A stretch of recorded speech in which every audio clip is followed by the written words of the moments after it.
welcome to another episode of Afro Scientific Spirituality.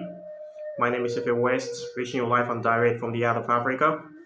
If this is your first time on the channel, you are highly welcome.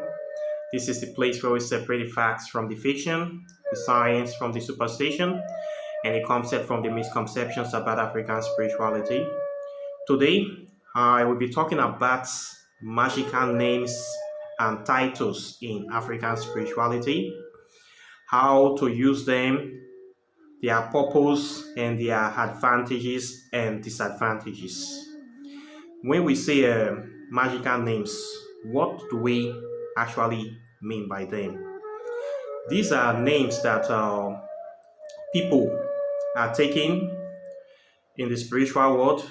These are names that are given to people, or they are taken by people to be used in the spiritual circles in place of their real name, or rather their government name or their birth name.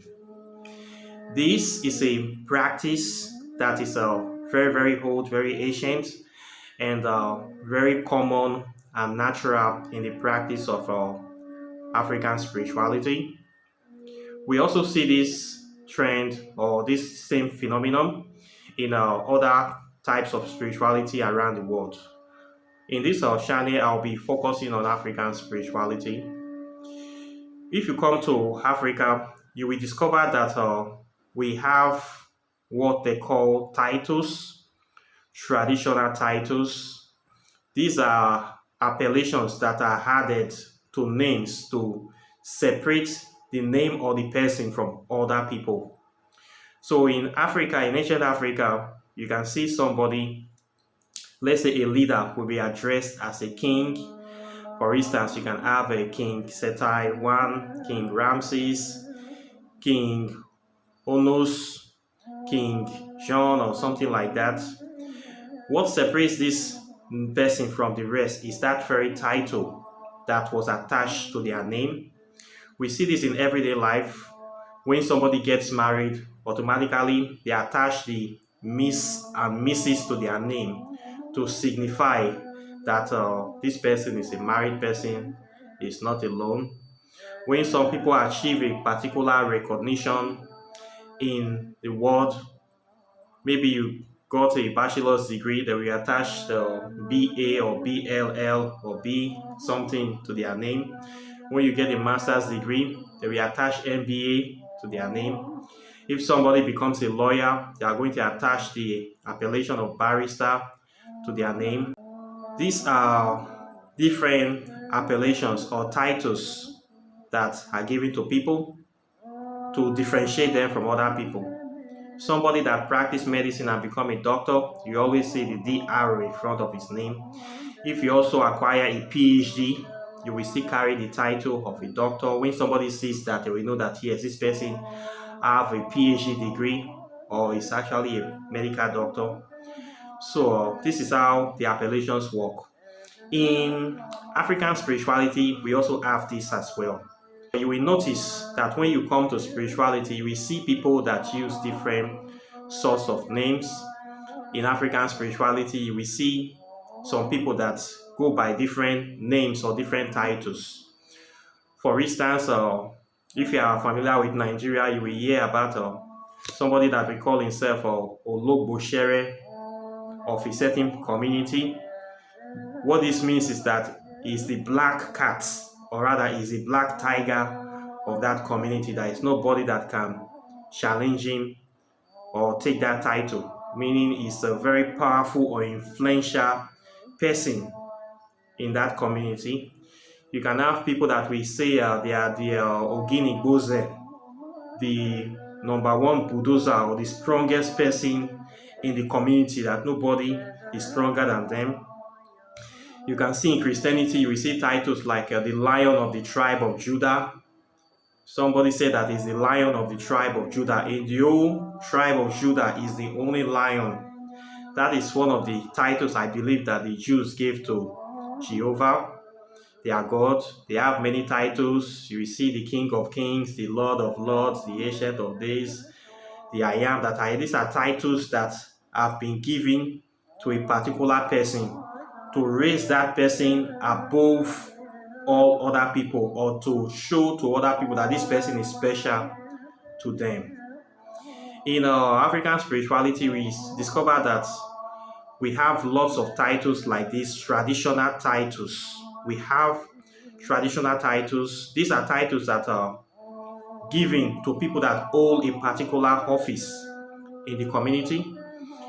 For instance, you can have the title of the Oni of Ife, something like the King of Ife in Yoruba land. That title can only be held by one living person. When that person dies, they need to have a new Oni to replace it. So, as far as he's alive, there can never be two Oni of Ife, there can only be one. So, you can only have one person answering that title for a whole lifetime. When he dies, a new one have to take the same title. That is the way it goes. You can have like a Oroje of Okpe, the title in Delta State, the king of a place called Okpe. He's the only one that will have that title. Nobody can drag that title. Nobody can take the title from him. When he dies, there needs to have a new Oroje to replace the late one. So we have these titles. Then we have chieftaincy titles. These are titles that are given or taken by reputable people in the societies. These are like people that have done something of renown, something exemplary. Maybe they have been able to embark on a community project that actually impacted and changed the life of people in that community. Maybe they bring development, they build a school, an hospital, engage in rural electrification project, or they create jobs for the community. Any kind of project that can be able to touch life or actually bring development and happiness to the life of the people. When you do those kind of things and your people are very happy, they want to recognize you. Normally the king or the elders will invite you to a ceremony. Then they are going to give you a title, a very powerful title that only you will have, that nobody can take that title from you. The essence of this is that they are trying to honor the person. So after that day, you will start answering that title. So anywhere you go, when you mention your name, you mention the title, people will give you more respect. Meaning for you to have that title, you have done something great. You are a great man. You have people behind you, people that know you, people that support you. They are going to see you as a very influential and powerful person. And they are going to give you lots of respect. Any place you go to, you will find things easily done because of your title and because of your name. So people have this kind of titles now. Then somebody that is very wealthy also in the society, maybe you have a lot of money, you can also buy those titles. People nowadays, they have corrupted this tradition. A lot of titles nowadays are being bought by people that want to have name or want to have connection. They just get a few thousands of dollars and go and give to some chiefs in the community, tell them they want the chieftaincy title. And then they will organize a ceremony. Of course, you will pay for everything. And then they will give you any title you want. So in most villages nowadays, people buy titles in Nigeria. It's very, very possible to buy a title, even if you have done nothing for your community. You have been a bad person. You don't have any good reputation. You can just simply buy a title and use that title to be rolling around. Or you can just claim to be something you are not. People do that these days. What I'm talking about here is a title we use in spirituality. When you practice African spirituality, you have now begin to practice. A time will come whereby you will have to choose a spiritual name. This is the name that you will be using for your spiritual practice. Anytime you are doing ceremonies or you are doing rites, you can choose to be using that name. Or you will be given the name if you are in systems that require initiation. Maybe you got initiated into a certain spiritual system. Normally during these times, they give people new names. Maybe you were given that name. It happens like that. Or you acquire the name. Whatever means is that you have that name. What you use this name for is that quite naturally, this is a name that is supposed to reflect your spiritual character, your spiritual capacity. It is a name that is supposed to resonate with you spiritually. That when you mention that name and or when somebody calls that name, it's have to kind of change your mood, or it's supposed to put you in a certain frame of mind that will be focused on your goal or your objective for you being given that name. So we use this name a lot in our spirituality. You will come across many native doctors that have different titles and different names if you practice African spirituality. We call them strong names. They call them strong names. These are names that represent your spiritual capacity. You can see somebody that we have more than one. Some people have five. Some people, depending on how far they have gone in their spiritual level, if they have been able to do so many things, solve so many cases, impact so many lives, that people now know that this guy is very strong. Most of this time, when you start doing things for people and people start seeing your capacity and you seeing your influence, they will start giving you some of these names. They will start calling you some of these names, and then you will attach them to part of your names as well. So it's possible to see somebody that have more than 10 names. Somebody is very, very possible. You see people like that. Then you can see people that have one or two. Then what you will notice is that in modern day practice, any spiritualist that is what is salt or onion or is rice or cookie also want to have a strong name so that people will look them with a very big eye, or people will look up to them or look upon them with respect. So most new bills or fake magicians, when they started their practice, immediately they start their practice, the first thing, they are going to take a very strong name that when they mention this name, it's going to scare people. You will see this a lot in Western black magic. When Westerners start practicing black magic, one of the first things they do is to take a name. One thing you're going to see, you see Night Wolf, you see Raven, they love that name. Raven a lot, Black Raven, Night Raven, Dark Raven. You see different kind of name, Black Owl. Some will even adopt the names of deities. You will see people calling themselves son of Lucifer, son of Belial, son of Azazel. You will see people claiming these names a lot in Western black magic. Most of these people, they are bootleggers, people that want to use the name of a particular deity to make money. When you see people creating products in the name of deities, you will see people selling Lucifer candle, selling Lucifer perfume, creating different products. They say this is a Lucifer stone, this is a Lucifer organite, this is this, this is that. There's a lot of bootlegging in the spiritual community. A lot of it. People use names of deities to create products in order to sell these products. Then you see them, especially on YouTube, they start telling you, you want to contact this deity. For instance, this is Baba Legba candle. You want to contact Baba Legba, you need to buy this candle. This is the only candle that you will light, that immediately you light it, Baba Legba will listen to you. And people actually believe this stuff. People buy all these products. When they just see that you are using the names of deities, they will feel that, oh, you are very familiar. And these people will lie a lot, tell you that I speak to the deity every day. In fact, I am the child of the deity. I am the first son of the deity. There's a particular woman on Facebook that every day she claims to be a daughter of Lucifer. Every day, we don't rest on, Lucifer said this, Lucifer said that, Lucifer. You get tired of this woman. Me, I think personally she is looking for attention, and she's also slightly insane. This is my honest opinion about her. Because you cannot only be everybody that is enlightened is a son and daughter of Lucifer. Why are you so special? Every day, Lucifer. In fact, she has adopted that name as her second name.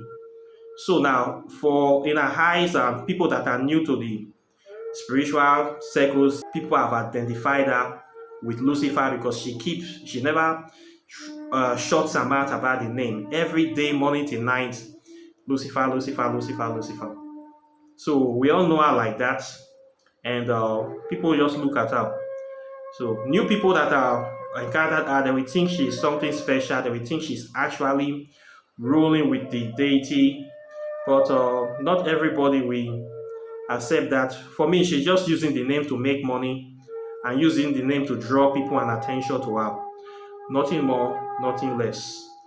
So when you come to African spirituality, you're going to see a lot of people like this. You will see people that will tell you that they are daughter or son of Oloku or daughter of Oshun. Every day Oshun tell me this, every day we are going to give offering, every day we are doing. They never let the name of the deity rest. You will think that they have nothing else to do. They are just making money from the name. Before you say one or two things, they just tell you the deity, I saw the deity yesterday, the deity said this, the deity said that. For me, I see these people as scammers. If you are a daughter or a son of a particular deity, the way I see it, you don't even need to mention it. It's people that we know. A lion does not go about telling people that he's a lion. Lion does not go about, I am a lion, I am a lion. It does not work like that. If you are really something, when people see you, they will know naturally, they will know automatically. You don't go around to yourself, parading yourself like that. So when you see people throwing names of deity up and down, you should be careful of them. People want to get titles. So we see a lot of these titles around. Now, how do you get a title? You can get a title by yourself, or people can actually give you one. In the spirit world, it's not something that you force yourself to acquire. It comes naturally. Some titles are actually titles that you have taken in a previous lifetime, and the title is still following you spiritually. In this lifetime as well, people can see that thing attached to you, and then they will start calling you that name, that very old name. Maybe you were somebody very popular in a previous lifetime, and even people still venerate that person that is late. They still remember that person.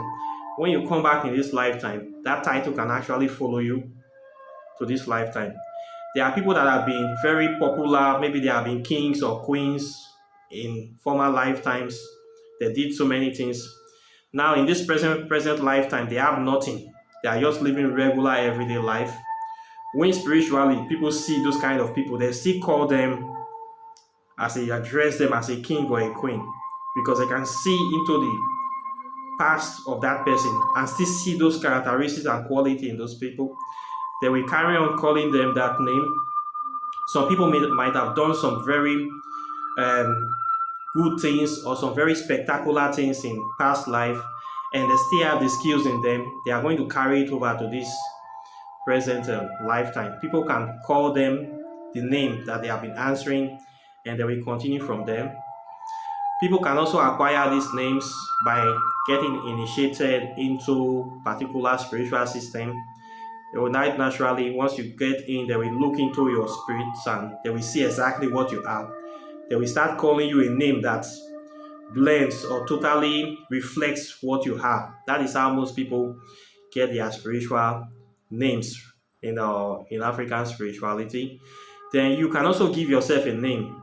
When you have believed that you have come of age, or you feel that your birth name does not actually reflect your true character, you can choose to call yourself a name that actually reflects your true character, a name that you resonate with, a name that you really love, that when people call you that name, you feel a little bit different, you feel special, or you feel motivated and inspired. So you can give yourself a name. It's not a bad thing to give yourself a name. I have some names that I use in my spiritual circles. These are names that I have given to myself that I like naturally, and I resonate with those names. I also have a spiritual name too, a spiritual name that I was given. But this is a name that I cannot use. I have tried to use it, but the name is causing problem for me. Because for me to use that kind of name, it draws attention to me, and this is something that I cannot handle.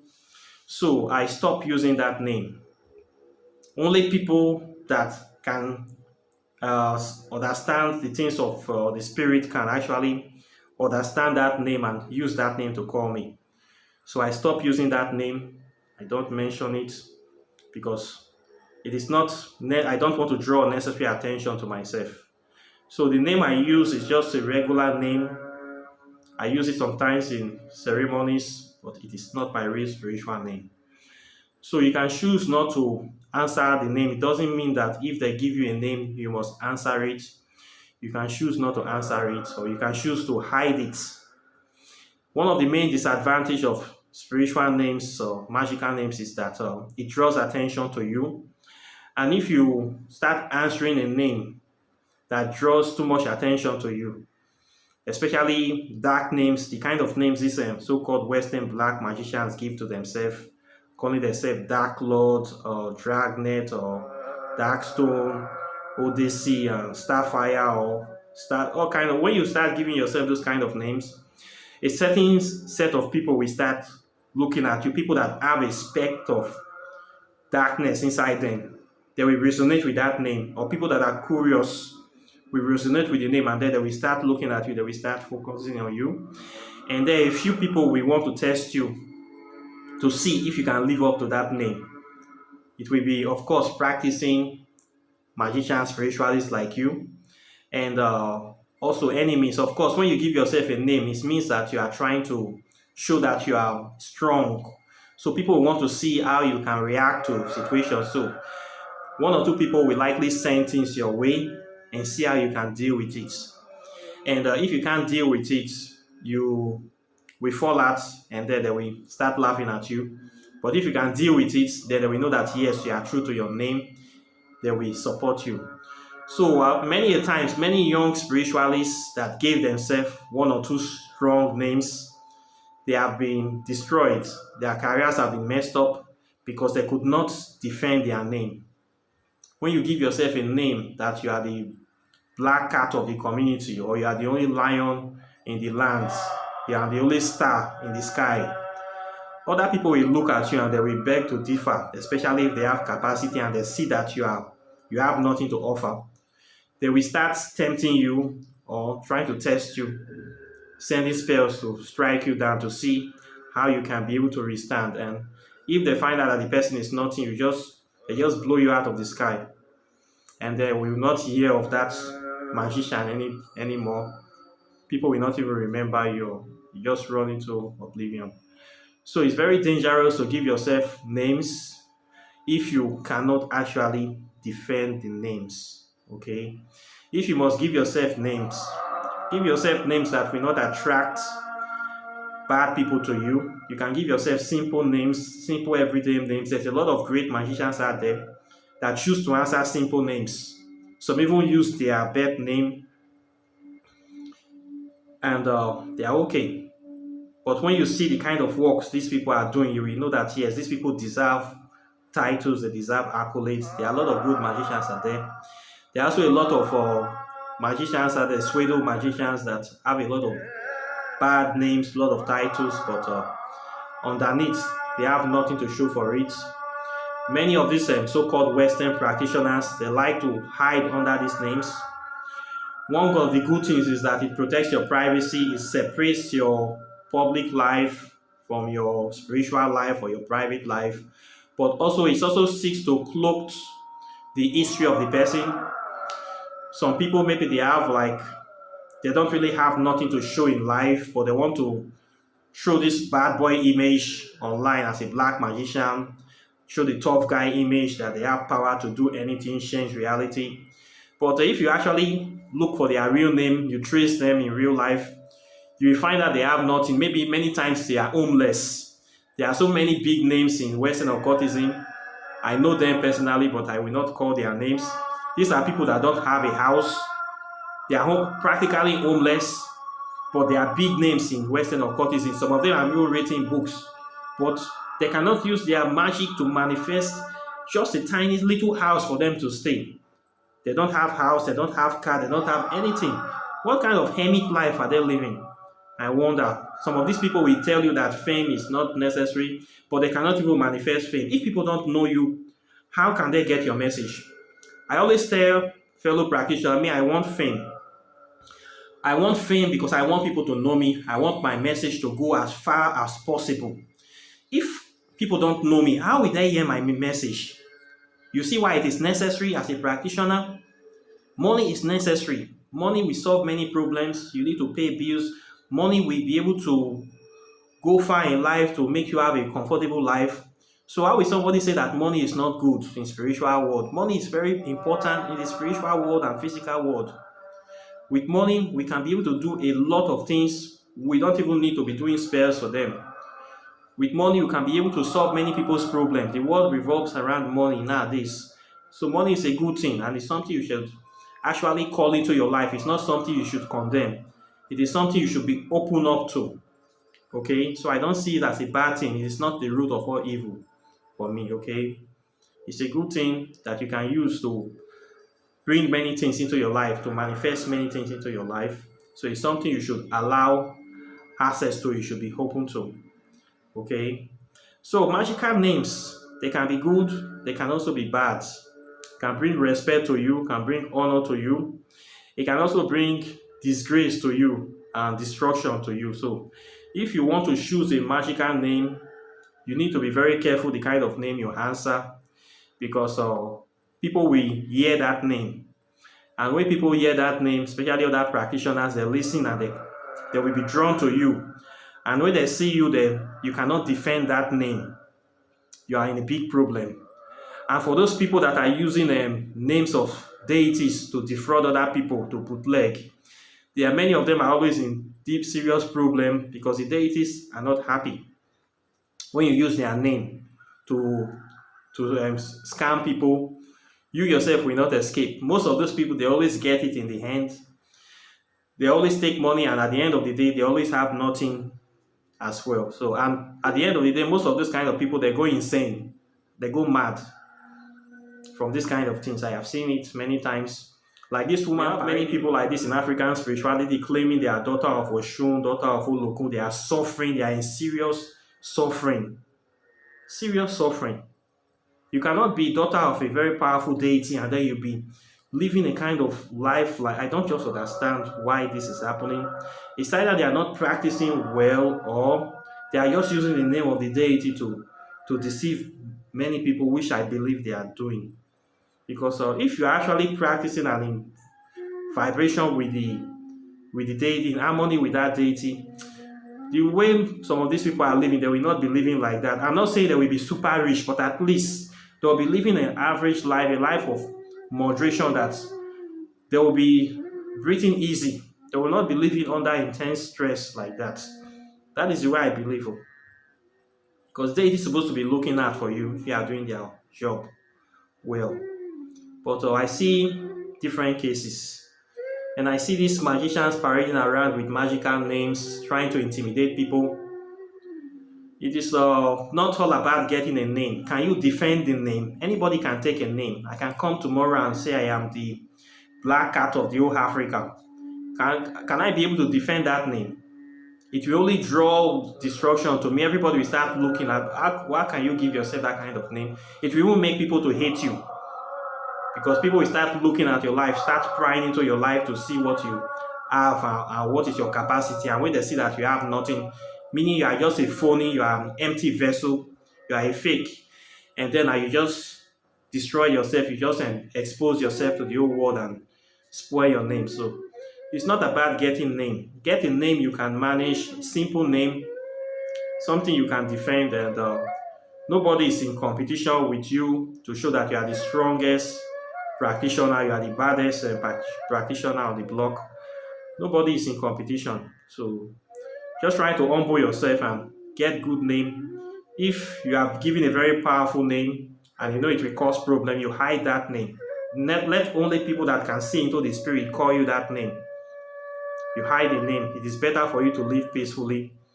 Or maybe it's not time for you to start using that name. So just stay humble and respect yourself and the practice.